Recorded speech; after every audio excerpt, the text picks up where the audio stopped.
नमस्कार. सोनल्स किचनमध्ये पुन्हा एकदा तुमचे खूप खूप मनापासून स्वागत आहे. तर पाऊस सुरू झाला की सगळ्यांनाच असे काहीतरी चमचमीत असं खावंसं वाटतं आणि सगळ्यांच्याच घरात असे भजी बनवले जातात. तर आज मी तुम्हाला बटाट्याची भजी बनवून दाखवणार आहे. बिना सोडा, बिना तांदळाचं पीठ वापरल्याशिवाय कुरकुरीत टम्म फुगलेले असे बटाटा भजी आपण आज बनवणार आहोत. तर आपण सुरुवात करूया भजी बनवण्यासाठी. तर 1 कप मी बेसनचं पीठ घेतलेलं आहे.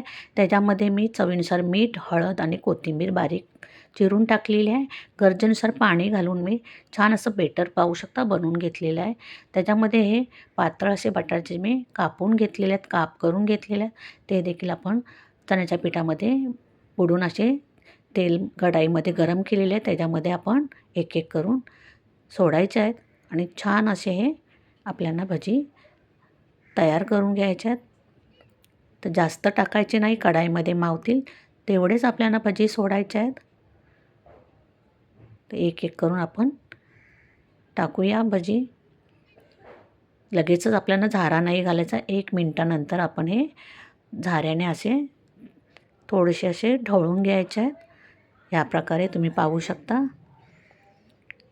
टम्म फुगलेत बघू शकता तुम्ही, छान असे भजी.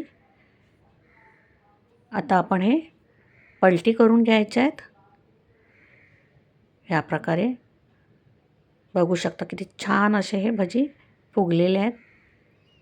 तर अलटी-पलटी करून छान असे हे कुरकुरीत होईपर्यंत आपण तळून घ्यायचे आहेत. तर अलटी-पलटी करून मी छान कुरकुरीत तळून घेतलेले आहेत. भजी तयार झालेल्या आहेत. आपण काढून घ्यायच्या आहेत. तेल आपण नितळवायचं आहे छान आणि टिश्यू पेपरवर मी भजी काढून घेत आहे. पाहू शकता किती मस्त असे टम्म फुगलेले आहेत. ह्याच प्रकारे आपण सगळे भजी तयार करून घ्यायचे आहेत. तर सगळे भजी आपण तळून घेऊया, तयार करून घेऊया.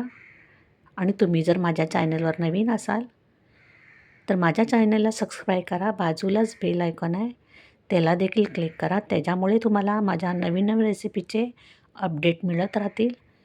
आणि तुम्ही कोणत्या शहरातून बघताय, कोणत्या गावातून बघताय हे देखील मला कमेंट बॉक्समध्ये नक्की सांगा. तर ह्या प्रकारे आपण अलटी-पलटी करून छान असे हे भजी तळून घ्यायचे आहेत. पाहू शकता मस्त असे फुगत आहेत भजी.